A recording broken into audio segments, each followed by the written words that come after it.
Espírito que possa, Senhor mesmo, realizar através do Heraldo, Espírito, aquilo que o Senhor pretende realizar em nós, Senhor, a partir dessa pregação sobre o ano da fé, sobre o catecismo da tua igreja, que também é a minha igreja, o catecismo da minha igreja, por tudo aquilo que hoje o Senhor quer falar a mim, a todos nós. Vem, Espírito de Deus, auxiliar o Heraldo, porque sem ti ele não é nada, sem ti ele não consegue. Vem, Espírito Santo de Deus, Espírito de Deus, na baria la baria laria laria laria laria laria laria laria la baria la baria la baricandari candari, na baria laria laria lá, o Espírito que suscitou a igreja, o Espírito que suscitou e nos chamou a estarmos aqui, o Espírito que suscitou o magistério da nossa igreja a colocar neste documento aquilo que nós precisamos tanto, porque nós precisamos ser guiados. Obrigado, Espírito Santo de Deus, pelo Heraldo, por essa colocação. Te agradecemos já pelo ano da fé, pelo nosso Papa. Te agradecemos pelo catecismo da Igreja Católica. Te agradecemos por nos dar uma casa segura, que é a nossa igreja católica, apostólica, romana. Te agradecemos também por termos mãe, e uma excelente mãe, a Senhora das nossas vidas. É a ti que nós rogamos em mais esse momento. Ave Maria, cheia de graça, o Senhor é convosco. Bendita sois vós entre as mulheres, bendito é o fruto do vosso ventre, Jesus. Santa Maria, Mãe de Deus, rogai por nós, pecadores, agora e na hora de nossa morte. Amém. Boa tarde a todos. A paz do Senhor. Se alguém não nos conhece, eu sou o Heraldo, casado com a Rosana, vocacionados do Carisma Sagrada Família, discípulos de primeiro ano. E é com muita alegria que nós vamos partilhar essa tarde sobre esse tema do Catecismo da Igreja Católica, do ano da fé. E para iniciar, vamos tomar a nossa palavra na carta aos Hebreus. Hebreus no capítulo 10.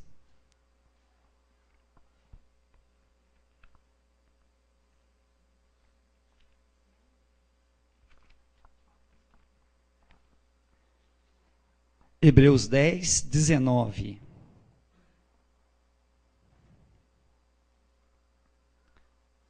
Até o 25.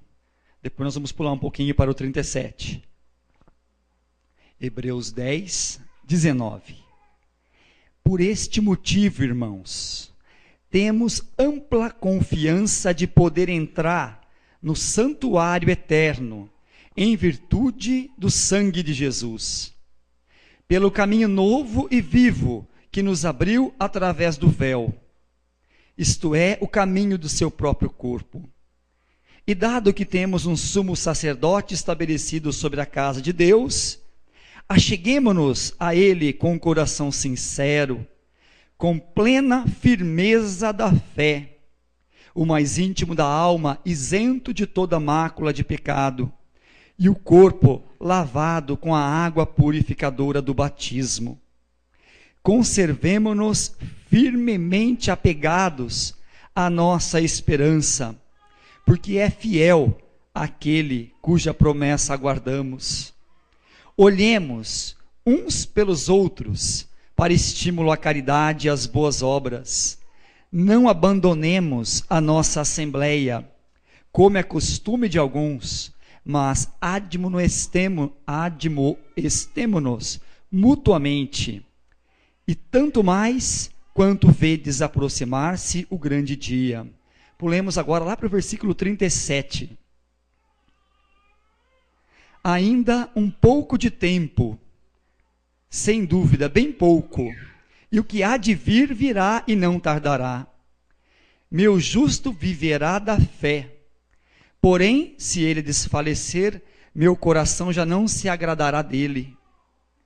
Não somos absolutamente de perder o ânimo para a nossa ruína, somos de manter a fé para a nossa salvação.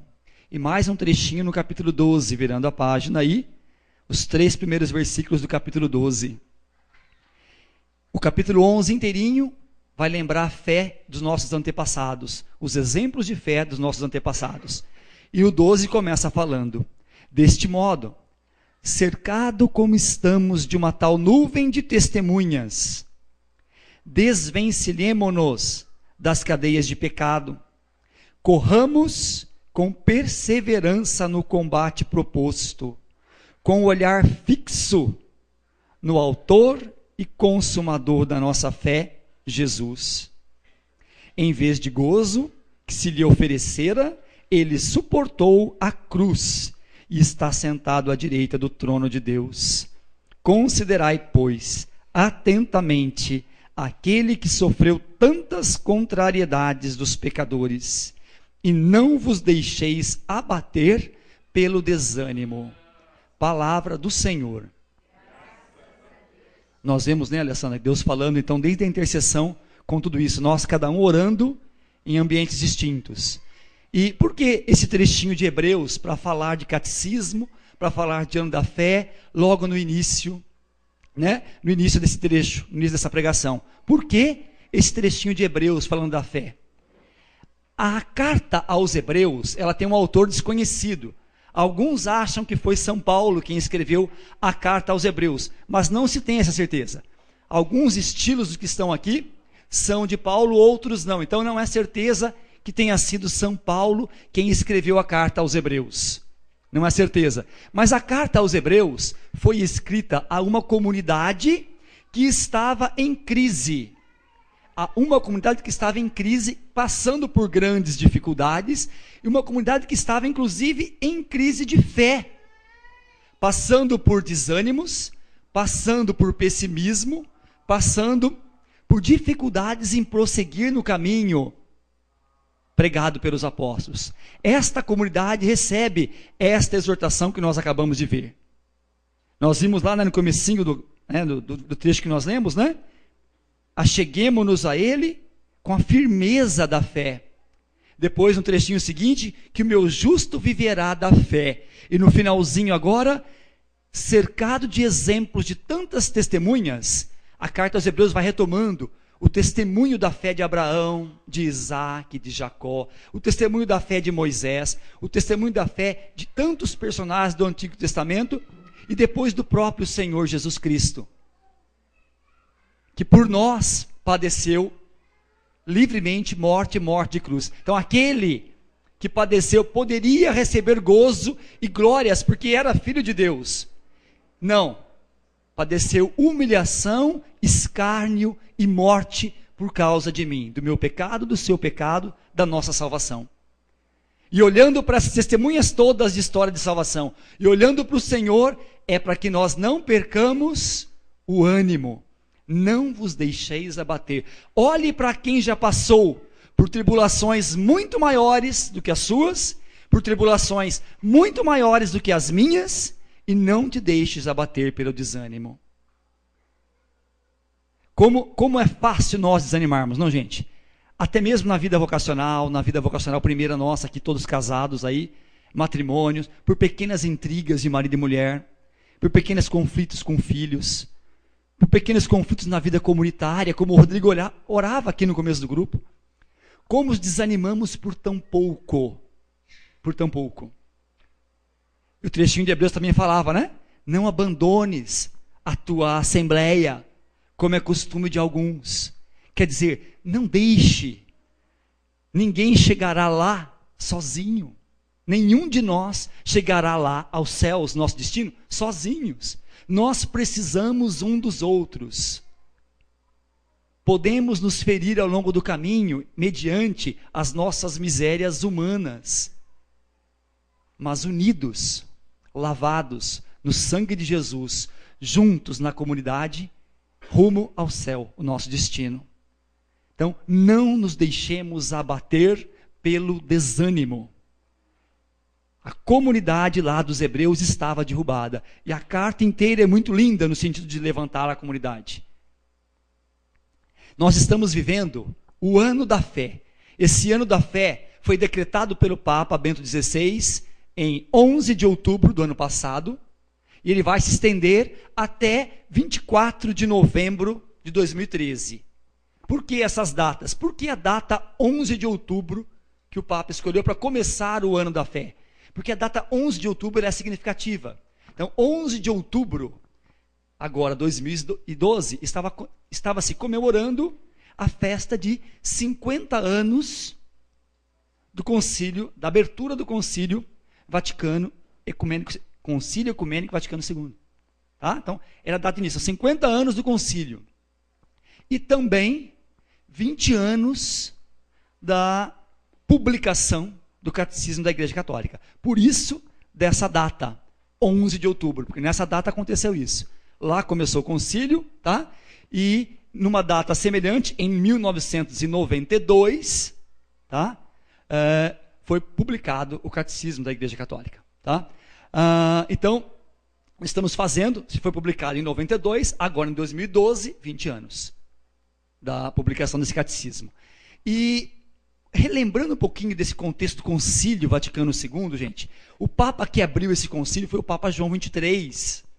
Esse Papa, ao abrir o concílio, a sua razão primeira era que todos ali reunidos promovessem uma renovação da fé. Era uma promoção da fé. Tínhamos que reacender a fé da igreja naquele concílio. Essa renovação de fé tinha que ser integral. Toda a fé da igreja. E era o intuito dele. Uma renovação de fé da igreja. Que é a missão primeira da igreja. A missão primeira da igreja é suscitar a fé em cada um de nós. Missão primeira e mais importante, que também é nossa, não só da igreja. Suscitar a fé em cada um dos que conosco convive. Uma tarefa que é permanente, é para sempre. Nós nunca vamos achar que a promoção da fé está pronta, que já promovemos fé o suficiente nos corações. Então essa missão é permanente. A fé, que é esse dom precioso dado por Deus, ela cresce conosco, Deus nos concede crescer nela, e ela cresce conosco e nos faz crescer humanamente e espiritualmente. Mas ela precisa ser nutrida. A fé nos faz crescer humanamente, espiritualmente, mas precisa ser nutrida, precisa ser alimentada, sob pena de esfriar, sob pena de você desanimar, como a comunidade de Hebreus, sob pena até da sua fé vir a se extinguir, se não alimentada, sustentada e crescida. Se ela não cresce, o que não cresce no caminho de Deus, né, gente, não tem meio termo. Ou nós vamos sempre crescendo, ou nós, se paramos, arrefecemos, esfriamos e diminuímos. Não tem jeito. Não adianta você achar que você parar num certo estágio, você está bom. Não. Você esfria e volta. E arrefece, regride na fé. Por isso, sempre avante, sempre crescimento, sempre alimentando essa fé. Às vezes as pessoas têm um pouco de confusão sobre alguns conceitos de fé. E eu estou comentando aqui algumas passagens de uma carta, tá, gente? Esta carta é uma carta escrita por Dom Odilo Scherer, o arcebispo de São Paulo, em razão do ano da fé. Em razão do ano da fé. Então ele coloca coisas muito ricas aqui, foi distribuída aqui na comunidade, foi distribuída nas igrejas, nas missas, esta carta pastoral do nosso pastor aqui na Arquidiocese. E ele comenta isso, nessa carta. Algumas pessoas confundem um pouco fé com um desejo forte, né? Uma vontade de que algo aconteça. Então, tenho muita fé que vai ser um bom negócio. Tenho muita fé que eu vou recuperar a minha saúde. Eu tenho muita fé que vou alcançar vitória nessa batalha que eu estou tendo. Eu tenho muita fé em tempos melhores. E alguns outros exemplos podíamos citar. Entretanto, nada disso é fé. Isso tudo é expectativa humana. Não é fé. Fé, nós já sabemos de outras meditações nossas, aqui na nossa vida de fé inteirinha, da nossa história, que fé é uma adesão a uma pessoa. E que pessoa? A pessoa de Deus. A pessoa do seu Filho Jesus Cristo. Isso é fé. Eu me adiro a Ele. Eu me junto a Ele. E a tudo o que dele provém. Isso é fé. É eu me juntar a Deus, é eu me associar a Deus, me aderir a Ele, e a tudo o que vem dele para a minha vida, eu assumo. Isso é fé. Então, é muito mais do que um sentimento, é muito mais do que uma expectativa. Por isso, quando nós professamos as nossas fés, nós falamos, creio, a nossa fé, né? Creio em Deus Pai, creio em Jesus Cristo, creio em de alguém e em algumas outras verdades que me advêm dessa fé. A minha fé se traduz em afirmações de fé que eu faço na minha profissão de fé.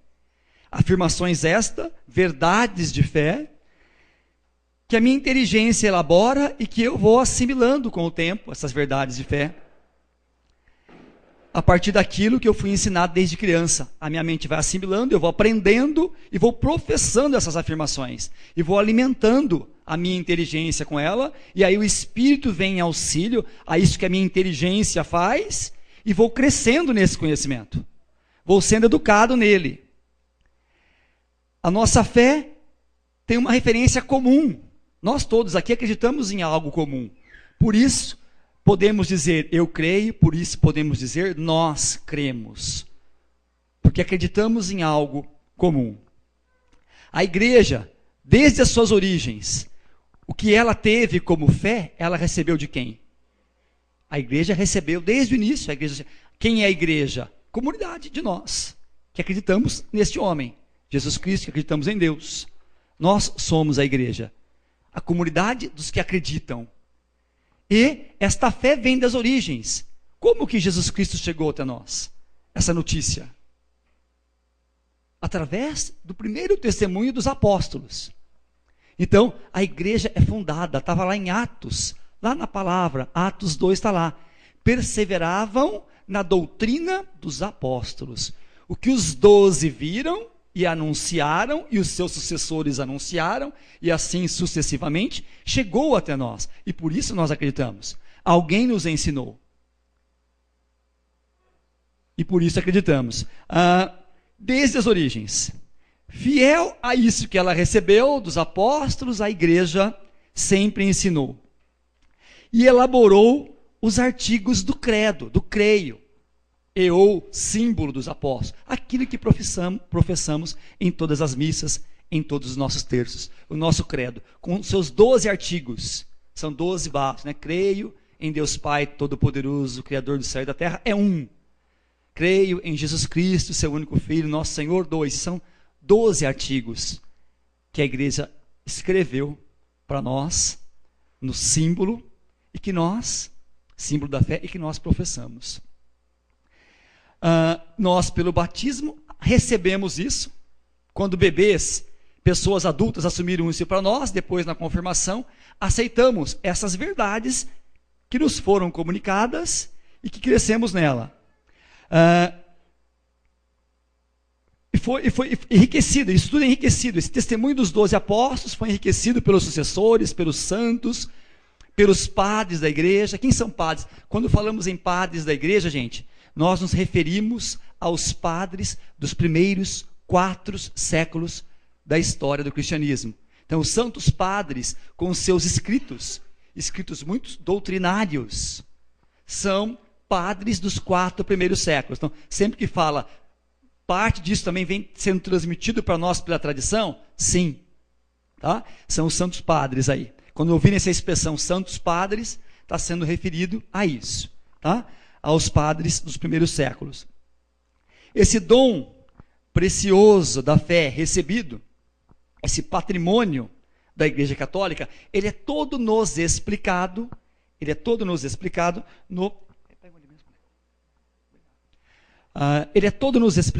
no catecismo da Igreja Católica. Então, no catecismo da Igreja Católica, cada um tem uma versão, essa aqui é a versão da Vozes, mas temos outras traduções, outras editoras que editaram o Catecismo da Igreja Católica. Todas essas verdades de fé que a igreja recebeu dos apóstolos, ela nos passa e está aqui, no Catecismo da Igreja Católica. E nós vamos meditar algumas coisas juntas, tá? Muitas pessoas, às vezes, até alguns de nós, muitas vezes em ensinos, em grupos de oração, fomos pregar em nome da igreja. E às vezes falamos algo não condizente com esse texto. Por isso, para que eu nunca pregando fale algo condizente com esse texto, eu preciso conhecê-lo. Preciso conhecê-lo. Então, você tem uma dúvida no campo da fé? Olhe para o catecismo, ele vai te exortar, ele vai te ajudar, ele vai te mostrar por onde seguir. Está numa conversa de trabalho, está numa conversa de amigos, está numa conversa, né, de vizinhos. Surgiu dúvida? Vai olhar o catecismo. Ali está o esclarecimento, a explicação oficial da igreja.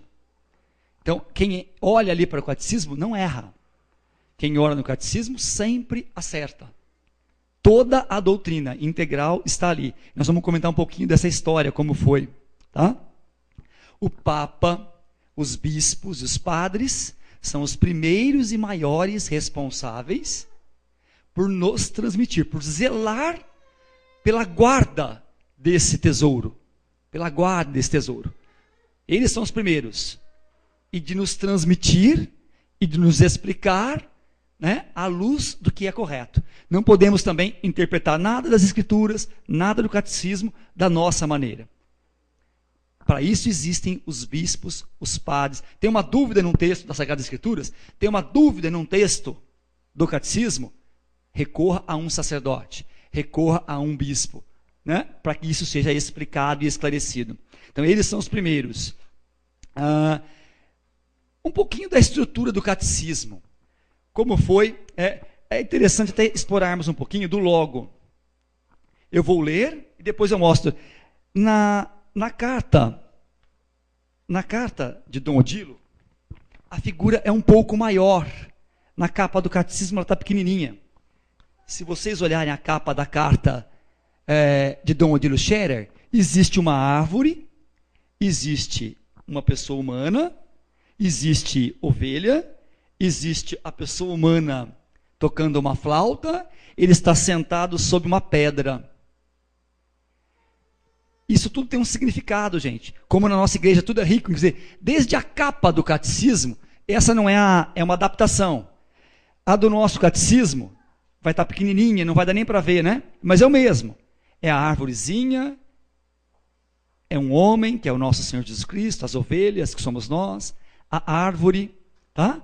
O que quer dizer esse símbolo? Olha quanta riqueza, gente, por trás do símbolo na capa do nosso catecismo.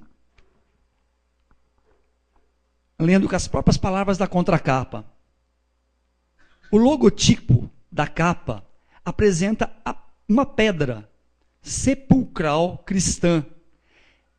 Esta imagem bucólica de origem pagã, da pedra com o sepulcro, é usada pelos cristãos para simbolizar o repouso e a felicidade que a alma do falecido encontra na vida eterna.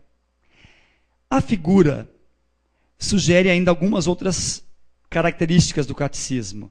Cristo, bom pastor, sentado sob a pedra, que conduz e protege seus fiéis, as ovelhas, com a sua autoridade, o cajado. Os atrai pela melodiosa sinfonia da verdade, a flauta, olha isso. A flauta ali tem um sentido de atrair as ovelhas por uma melodiosa sinfonia da verdade.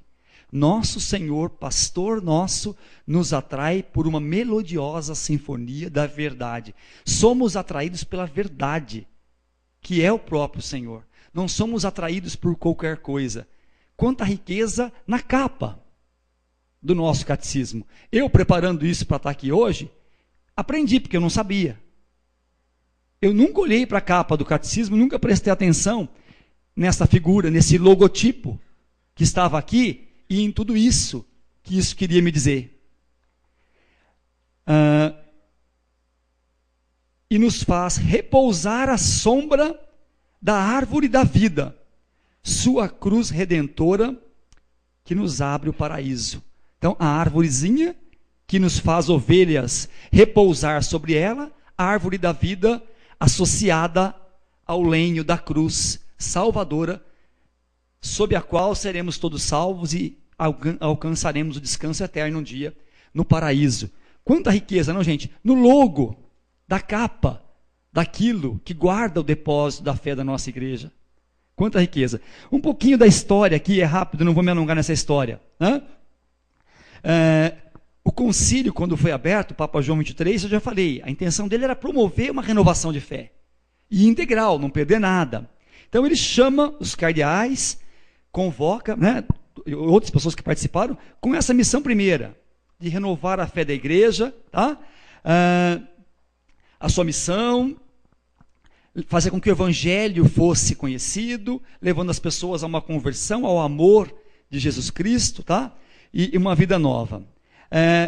Queria, portanto, o padre, confiado a todos aqueles cardeais reunidos, toda a igreja reunida lá, guardar e apresentar melhor e de uma maneira mais fácil o precioso depósito da fé. A igreja tinha preocupação de que nós tivéssemos algo em mão mais fácil, que fosse mais fácil para cada um de nós assimilarmos tudo aquilo que acreditamos, tudo aquilo que nós cremos. E por isso reuniu o concílio e queria que isso fosse preparado. Então, convocou-se o concílio. E o concílio, depois que ele terminou, ele teve muitas bênçãos para a igreja, bênçãos essas que nós nem conseguimos enumerar todas. Até hoje, essas bênçãos do Concílio Vaticano II chegam até nós. Gente, começa por aqui, ó. A Bíblia está aqui na minha mão, na sua mão, a Bíblia na mão dos fiéis. Isso, se nós conversarmos com pessoas mais idosas, conversarmos com os nossos avós aí, eles não tinham Bíblias nas mãos. Não tinham. Então, houve toda uma renovação como consequência do Concílio Ecumênico Vaticano II, renovação bíblica catequética, bíblico-catequética, tá? Essa divulgação de fazer chegar as Escrituras nos fiéis. Houve renovação da liturgia. Hoje nós temos missas celebradas em quase todas as horas do dia. E nós sabemos, né, que acontecem a cada hora, esse horário aqui em algum lugar, está tendo missa sendo celebrada. Dá para dizer até na cidade de São Paulo, porque a cidade de São Paulo é tão grande, com tantas igrejas, que aqui tem missa o dia inteiro mesmo. Então, pode ser aqui em São Paulo, mas no mundo inteiro, a toda hora, tem alguém a essa hora, no outro lado do mundo, celebrando a Eucaristia, celebrando missa. E isso tudo, essa renovação litúrgica, vem posterior ao Concílio Vaticano II. Antes dele, as missas eram celebradas em latim. E tem gente que não aceitou isso tudo. Tem gente que não aceitou essa renovação toda. Tem alas da igreja que são contra que nós tenhamos a missa celebrada, nós todos aqui, em português. Que estejamos entendendo tudo. Muitos fiéis simples não tinham acesso à língua latina, não aprendiam isso na escola, participavam da missa. É comum vermos senhorinhas idosas ainda, que até hoje vão à missa, e na hora da missa que elas estão lá. Não que não possa, mas na hora da missa elas estão na casa do terço. A missa inteira. Por quê? Porque não evoluiu. Não evoluiu, porque viu que ali está sendo pregado o pão da palavra, que vai nos sustentar na semana. Né? Está acontecendo um milagre eucarístico ali, mas como lá de criança, de jovem, não foi educada para isso, não teve a experiência de fé que nós tivemos, de uma renovação litúrgica proporcionada pelo Concílio Vaticano II. Tá?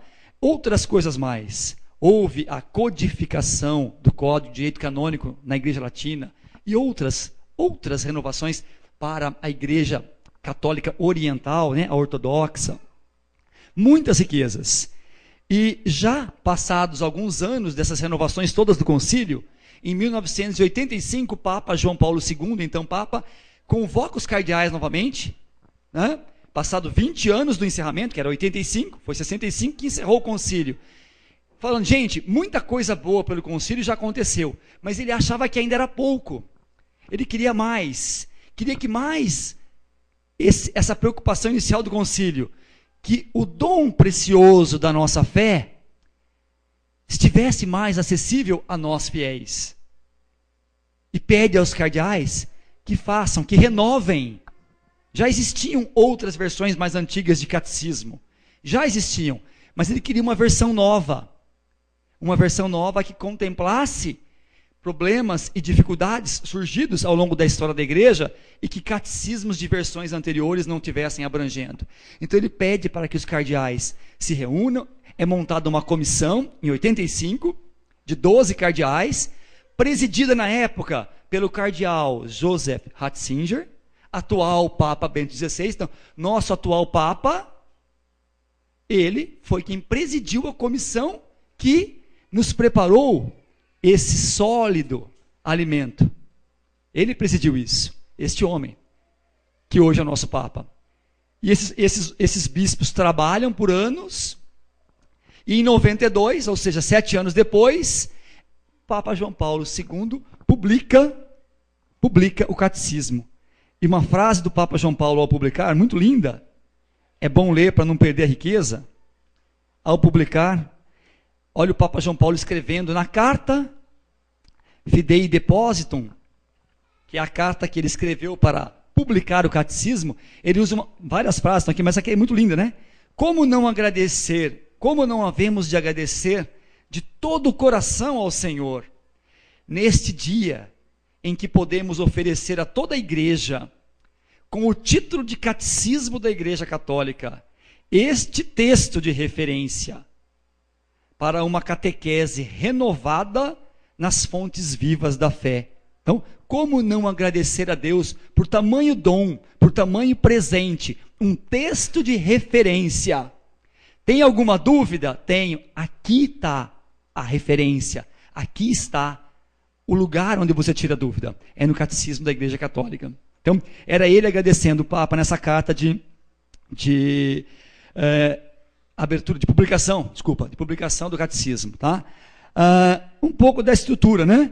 Um catecismo sempre deve apresentar com fidelidade, de modo orgânico, os ensinamentos das Sagradas Escrituras, os ensinamentos da tradição viva da igreja e do magistério. O que é a tradição viva da igreja?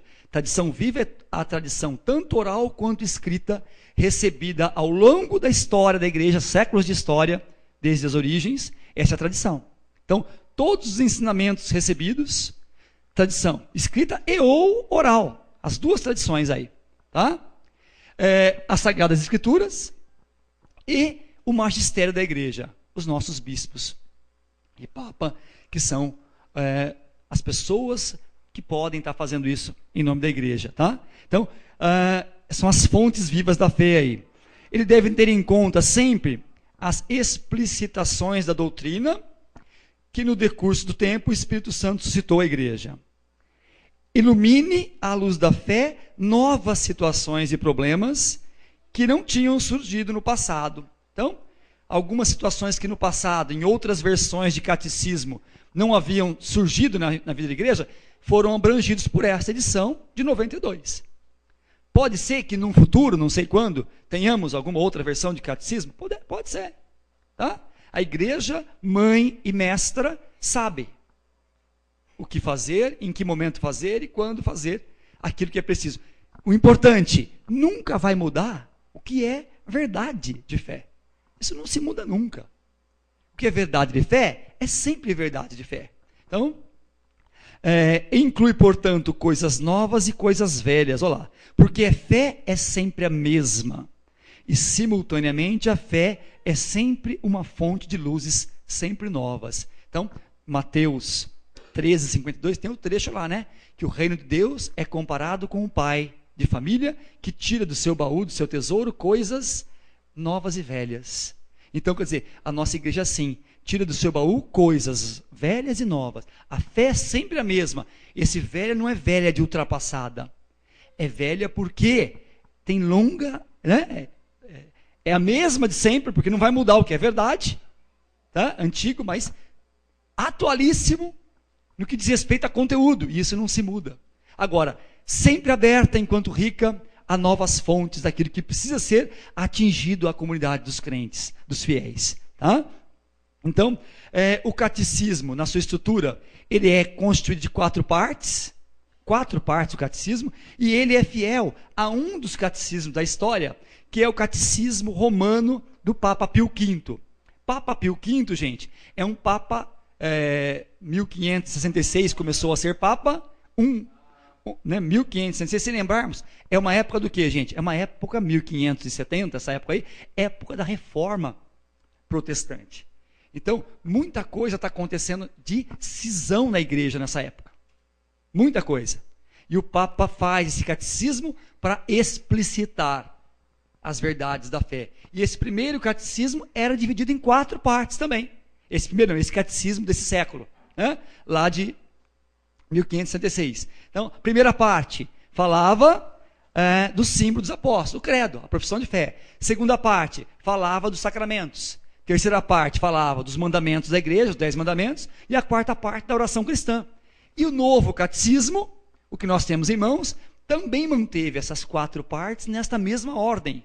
Por quê? Coisas antigas e novas. Então, esse catecismo, seguindo a ordem do catecismo romano do Papa Pio V, foi complementado, enriquecido e chegou com essas tantas milhares de páginas que temos aqui, né? Desculpa, centenas de páginas que temos aqui nele. Tá? Chegou nesse conteúdo todo. Então, foi enriquecido com o que precisava para estar em nossas mãos. A primeira parte, portanto, que é o credo. Dessas 4 partes, gente, só para ilustrar, por que essa pincelada hoje, pedida pela Alessandra, coordenadora do grupo de oração, para nós? Por quê? Porque a partir da semana que vem, aqui no grupo de oração da Sagrada Família, nós vamos começar um seminário. Um seminário em atenção ao que a igreja pede, na carta do arcebispo pede, o Santo Padre pede, para que essa primeira parte do catecismo que diz respeito ao credo, à nossa fé, estamos vivendo um ano da fé e é preciso renovar a fé. Aquilo que não se renova e não cresce, se estagna, esfria e pode até se extinguir. Portanto, é preciso reavivar. E por isso nós vamos retomar aqui nos próximos grupos de oração, começando um seminário, varrendo cada parte do credo, que é essa primeira parte do catecismo. Então, por isso, essa pincelada hoje no catecismo da nossa igreja, para que a gente, a semana que vem, esteja mais aberto, já mais preparado para começarmos um seminário sobre a nossa fé, vivendo o ano da fé. E vamos o ano inteiro, de 2013 até novembro, em sintonia com a igreja, nas evangelizações das crianças, nas evangelizações dos jovens, nos retiros, a igreja nos pede. Nas meditações de casais em casa, conhecendo e reavivando as riquezas que estão no catecismo da nossa igreja. Então, a primeira parte, o credo, ela traz o símbolo dos apóstolos, já comentei, com os seus 12 artigos, creio no Pai, no Filho, no Espírito Santo, na Santa Igreja. Vai lá, tem os 12 itens do nosso credo, e por trás de cada um deles, gente, uma riqueza em cada frase dessas. Cada frase dessas foi concebido pelo poder do Espírito Santo no seio da Virgem Maria. Se nós formos ler tudo que está por trás disso no catecismo da nossa igreja, só deste item, quanta riqueza que está nisso que eu professo, às vezes até aleatoriamente, ao rezar o meu terço, ao celebrar a Eucaristia no domingo ou nos dias da semana. Então, eu não posso não conhecer, eu preciso conhecer. A segunda parte, então, a primeira parte, o mistério da fé, em que cremos. A segunda parte, ela nos leva a celebrar, tudo que está ali nos leva a celebrar o que cremos. Então vai nos falar, a segunda parte do catecismo, sobre os sacramentos. E nos sacramentos nós bem sabemos, o sacramento por excelência é aquele que nós vamos adorar daqui a pouco, o da Eucaristia, mas os sacramentos como um todo, com a sua liturgia, a Santa Missa, a Eucaristia, a Missa, o sacramento do batismo, o sacramento da unção, todos os sacramentos, eles nos levam a celebrar aquilo que nós cremos, aquilo que nós professamos. Então a segunda parte do catecismo é inteirinha sobre a celebração do que a gente acredita, os sacramentos. A terceira parte ilumina os fiéis no seu agir. é a vida da fé. Como vivemos a nossa fé? Como vivemos? Com base no que eu acredito, no que eu professo, como eu ajo, quais são as minhas atitudes no meu dia a dia? E aí, a Santa Mãe Igreja, mãe e mestra, vai em cima dos 10 mandamentos, recebidos lá no Antigo Testamento por Moisés, orientando como é o proceder de vida do cristão. Como devemos proceder para agir na fé? E a última parte, voltada para a oração cristã.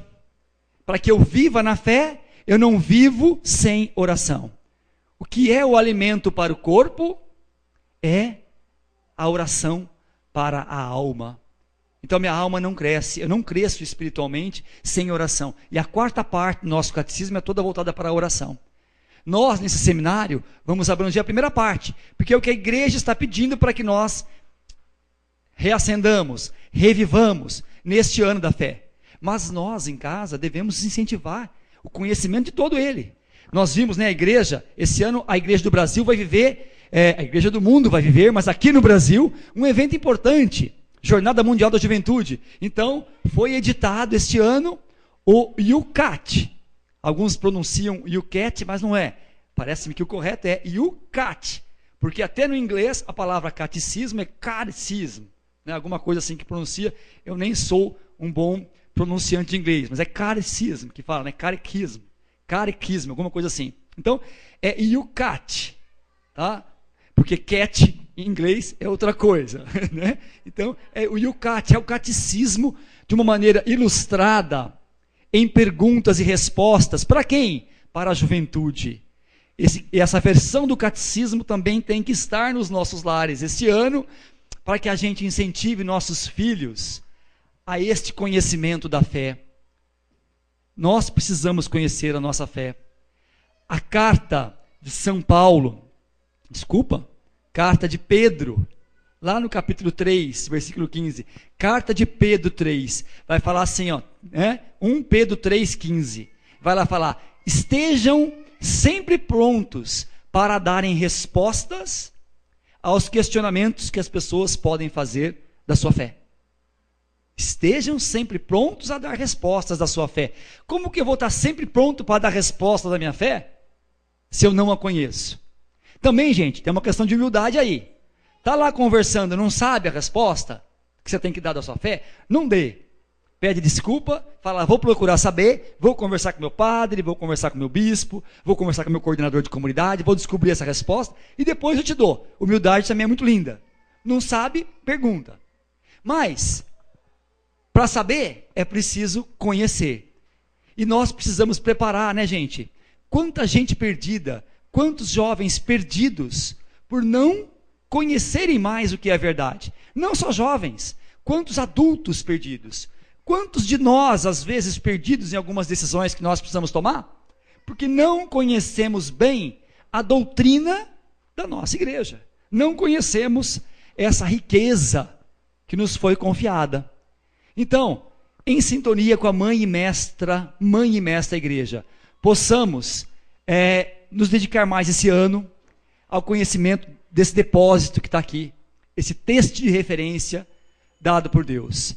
Podemos ir nos preparando, para receber o Senhor. Vamos ficando em pé e orar diante do sacramento da Santa Eucaristia, Jesus Eucarístico,